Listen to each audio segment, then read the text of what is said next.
So in this episode, we will be discussing the six-factor HEXACO model of personality. This is a different model from spiral dynamics. We're now on a new topic.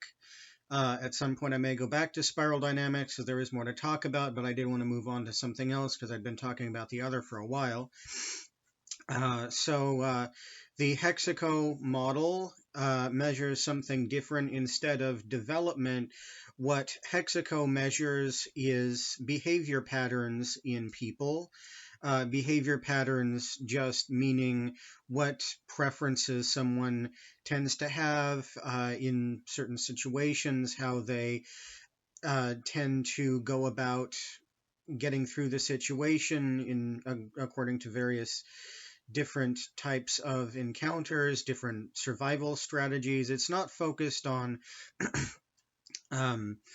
it's no longer focused on evolution. It's more, this is what I would call a cartographic model, in the sense that this one is more just like a map of human personality. And there's six factors in it, as I mentioned. The HEXACO is an acronym of those six factors, and I will be going through those briefly in order. This episode is the first episode in a series, so this is the intro episode where I just talk about the model itself and give an overview, and the 6 episodes that follow this one will all focus on one particular factor within the model. So let's begin very briefly. Oh, before I go into this, there's one thing I need to mention, just relating it to other models, that comparing it to other personality models. First of all, there is this one is actually derived from the 5-factor model. There were people who were scholarly from that one, who were Ashton and Lee, and those were the last names. Let's see, I think it was Kiboem Lee and Michael C. Ashton. I believe that's their names. I can look it up, and their correct thing will definitely be in the description, of course. Anyway, they looked at the 5-factor model, and they did some of their own analysis, and they discovered that there was actually a 6th factor hiding in among a few of the factors from the 5-factor model.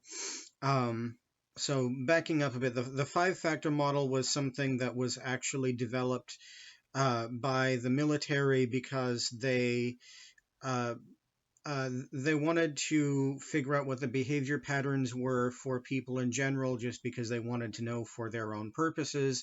They took a huge amount of data, put it into a gigantic supercomputer, and they noticed that there were these 5 globs of things that all tended to correlate with each other, and that was the basis for the 5-factor model, which is a bit more well known than this one.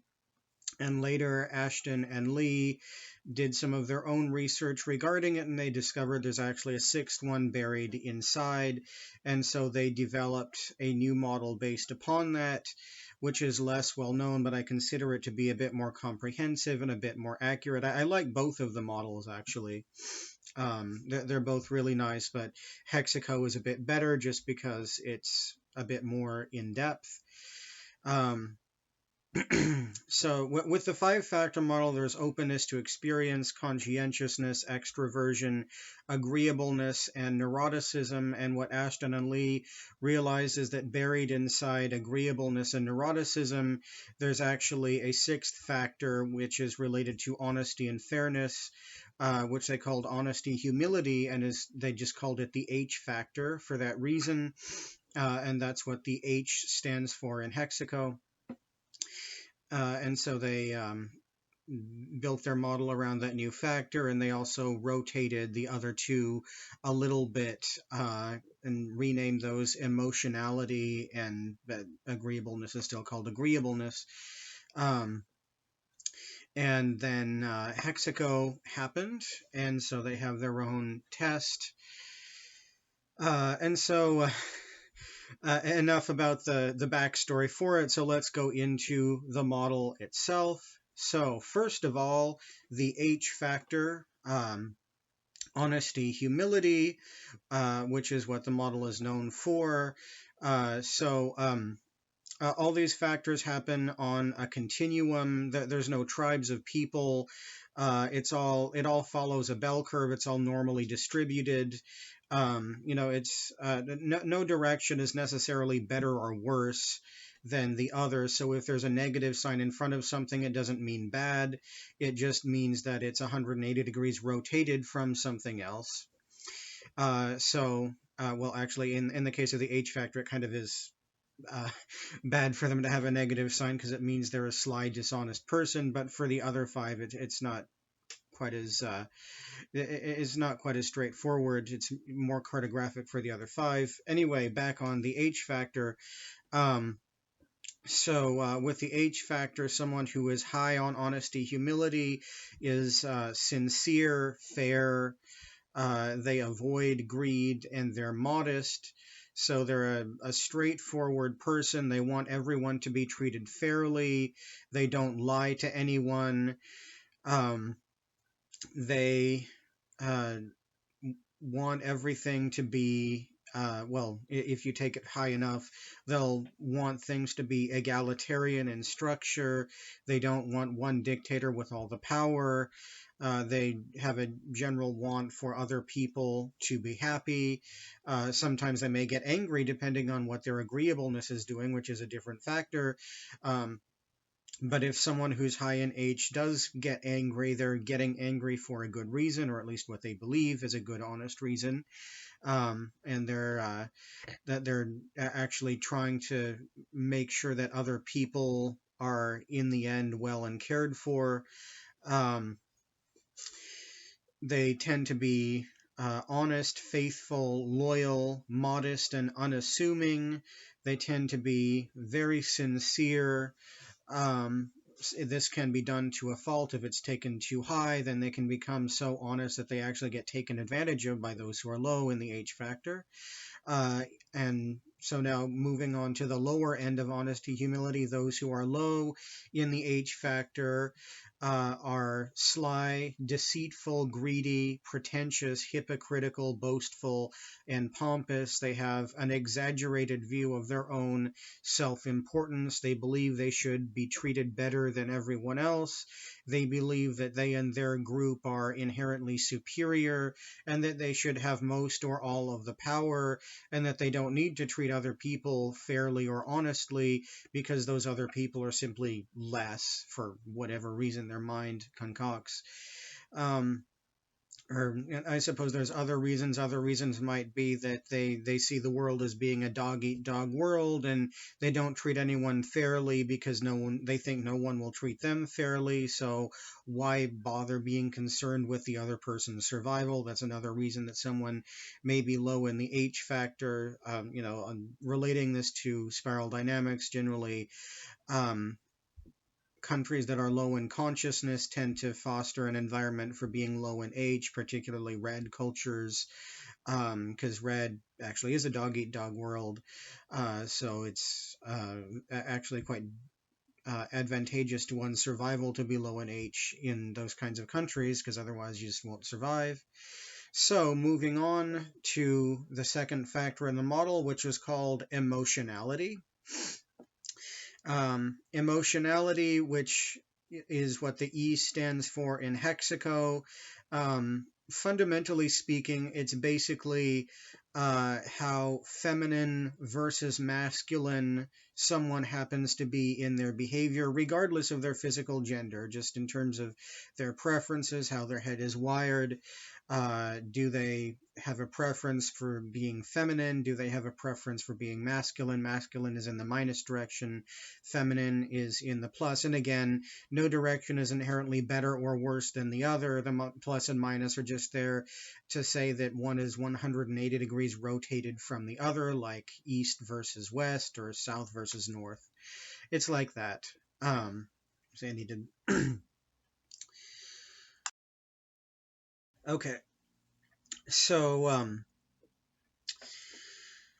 people who are high in emotionality, they tend to be fearful, anxious, dependent, and sentimental. So they're, well, stereotypically feminine.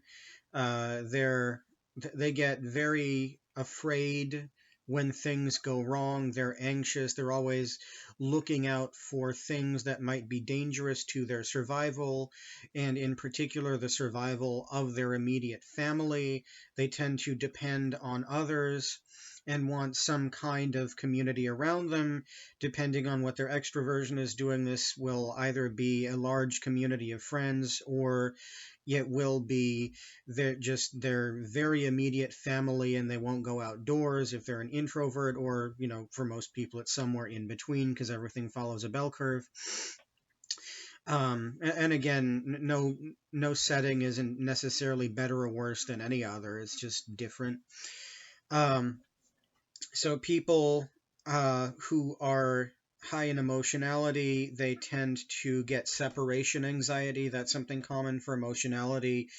um, when they get separated from other people, they become very anxious, very afraid. They don't know what to do. They need someone who's standing around, and oftentimes, if they are very high in emotionality, they will be looking for someone who's the reverse, who's masculine, firstly, to offset their own personality, and secondly, just so they have something strong to cling to. And for you liberals out there who are going to rail against this and talk about women's rights and things, look, I know I'm stage yellow. I'm more liberal than you can imagine. I understand it better than you ever could. I know what I'm talking about here, and this is just, I'm being purely analytical. And like, if you actually bother to do research, this really is the way things work, generally speaking.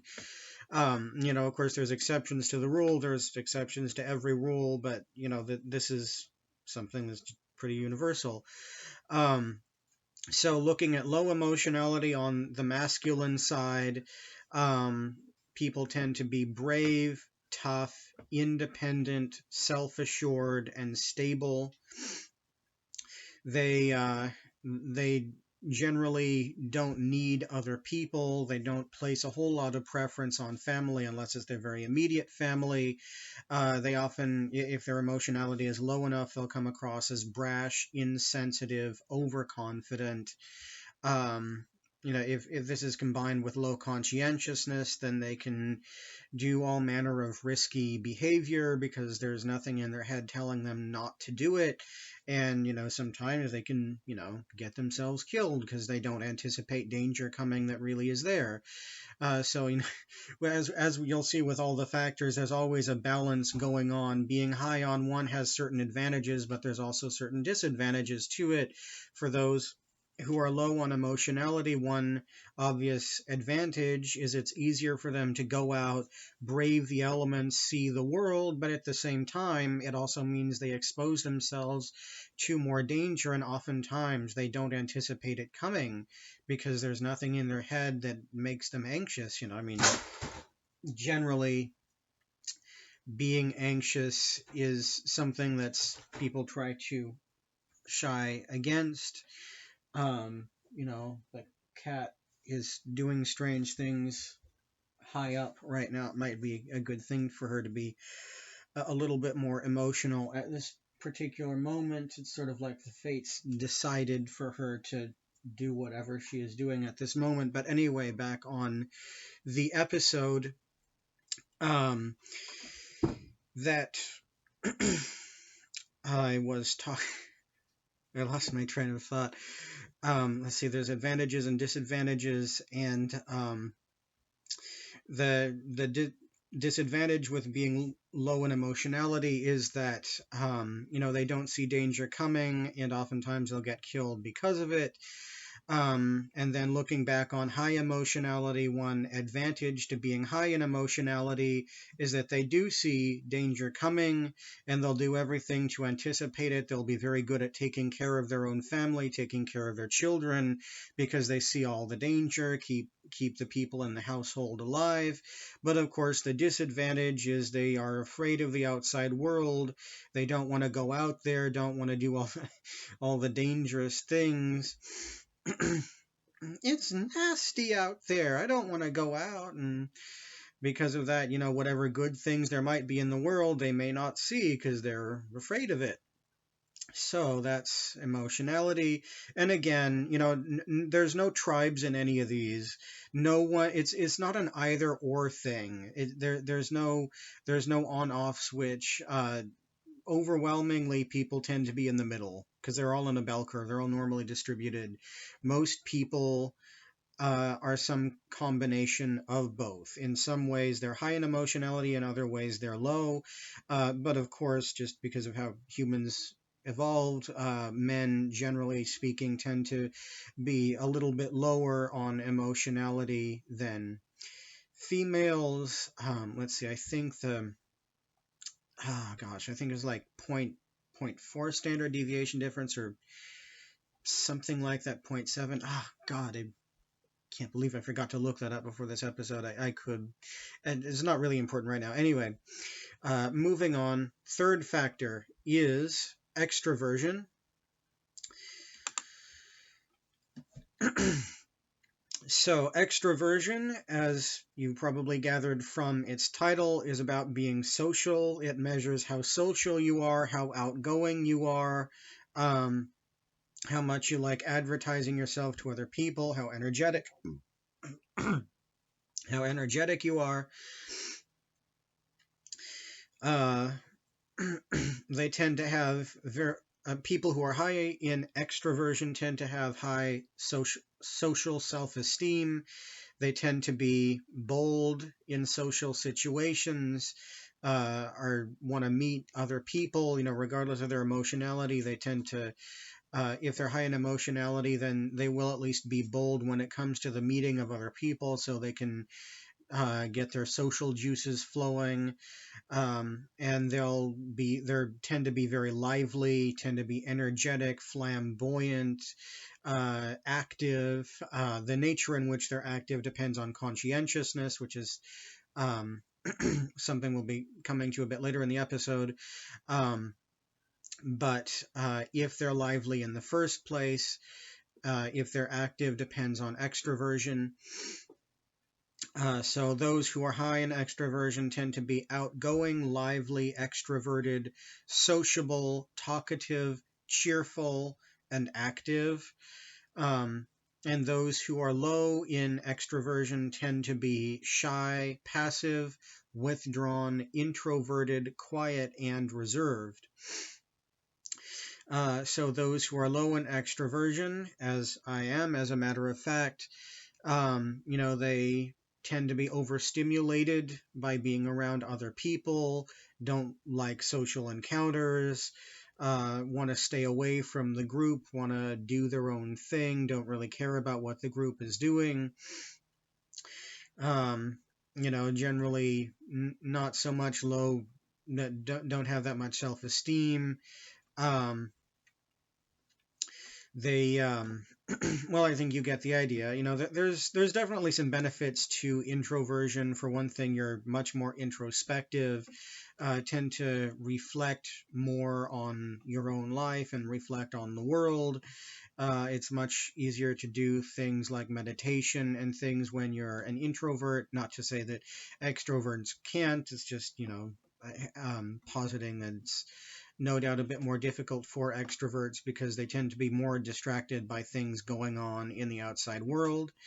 And again, I can't say this enough, because there's so much polarization going on in the current culture, that for all of these factors, no direction is inherently good or bad. It's just different.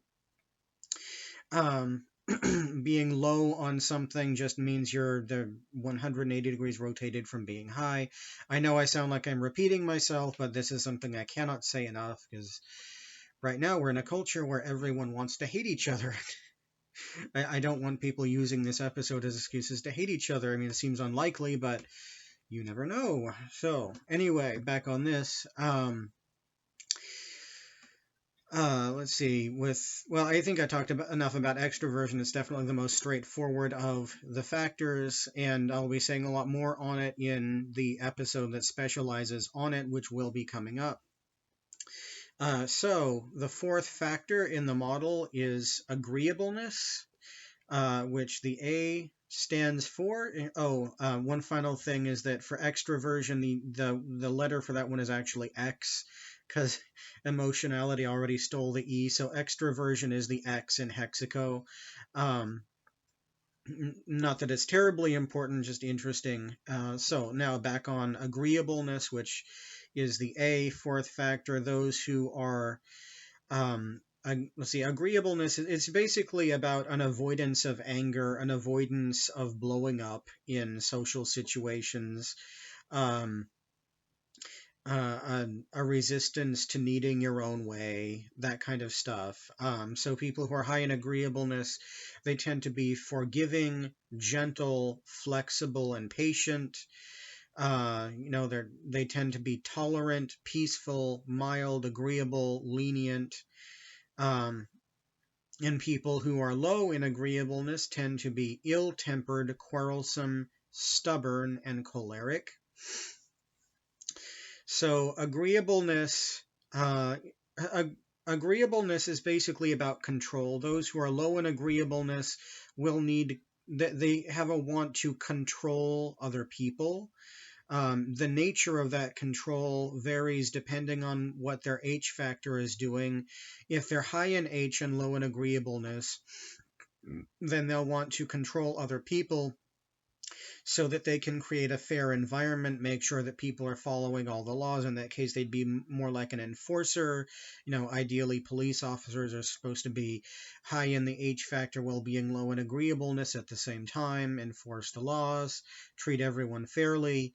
Now I realize in the current political sphere that's not how a lot of people see it, but I'm just talking about, stereotypically what the ideal cop would be supposed to be, is that intersection.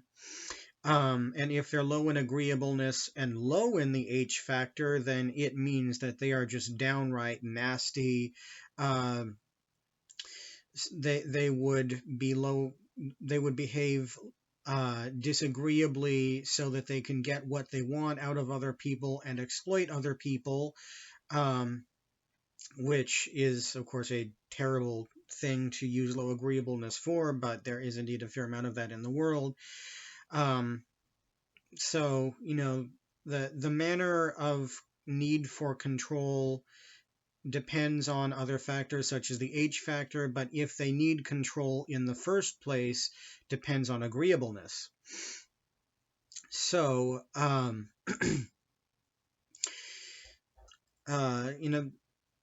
generally, I would say that control and anger, those are the two really big things to keep in mind for agreeableness as it's defined in HEXACO.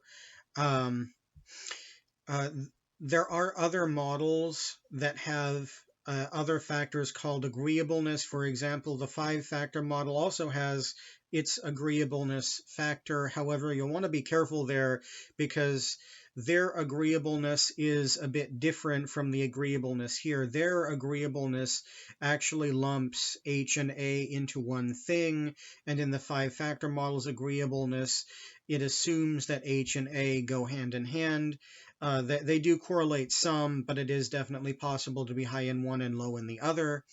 So in the HEXACO model, they're treated as being separate things.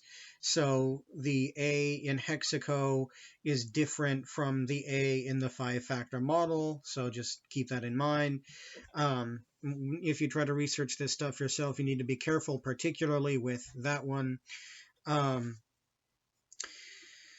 Let's see, I need to take a quick break. I'll be right back. So the fifth factor in the model is conscientiousness. And conscientiousness is basically how focused and work-oriented you are, how driven you are to get things done. People who are high in conscientiousness tend to be organized, diligent, perfectionistic, and prudent.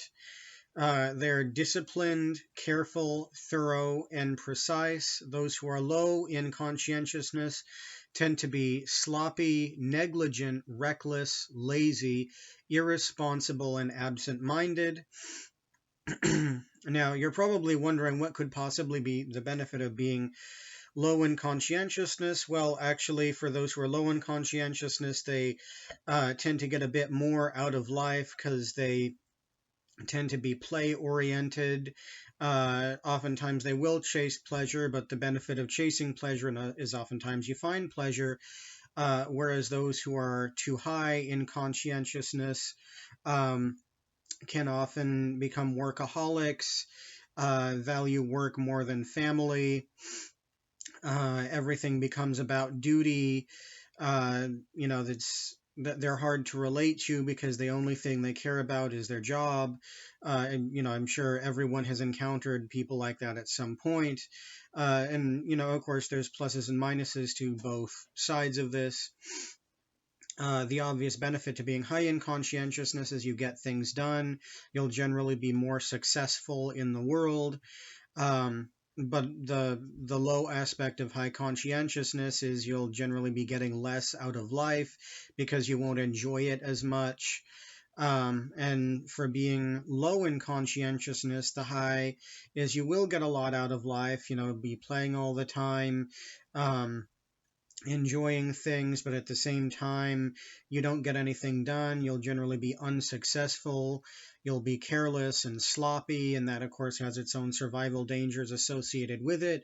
Because in addition to being high in emotionality, you'll want to be focused and diligent so that you can keep yourself alive, keep your environment clean, things like that.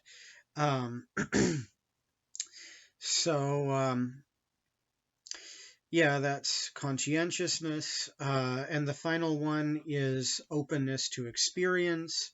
Openness to experience, generally speaking, is how open minded you are.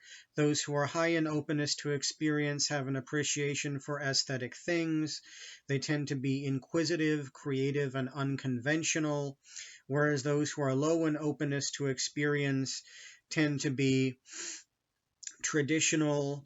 Uh, they don't like challenging the status quo. They want to do whatever their current society is doing. They're uncreative. Don't see any value in fantasy. Don't see any value in playing around with ideas. If it's combined with high conscientiousness, then oftentimes they'll be um, uh, stubborn, behave like a stick in the mud, very by the book. Whereas, and for those who are high in the O factor, they tend to be very intellectual, they're creative, innovative. They tend to get more out of life in the sense that they want to actually appreciate what life is. They'll look at what the world is, how the world works, try to come up with all new imaginative ideas, reinvent things. Um, So, you can kind of get the idea, and there's a lot to unpack, particularly with the O factor, um, and generally people who are high in O tend to be more interesting. They'll wear more unconventional clothing, whereas people who are low in openness they'll always wear the same stuff. They're very routine based. Um, they want, if it's combined with low agreeableness, they'll try to enforce their traditions on others, which can of course be a problem. Anyway, these are, I've covered all the main six. I'm actually a little bit pressed for time right now. I wasn't expecting to be, so I had to cut this a little bit short for the final two, but still, I think you have a pretty good idea. And at later times, I will be doing separate videos that individually cover all six of these factors.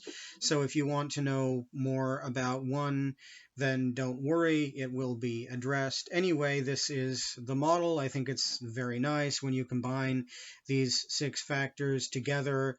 I think it can present quite a comprehensive view of a character and how they go about things. And if you combine that with spiral dynamics, then you have a very thorough, detailed, intricate picture of who that person really is, because there's Every stage in spiral dynamics has its own way of manifesting all the settings that you might get for any of the 6 hexaco factors, so that's definitely something to keep in mind.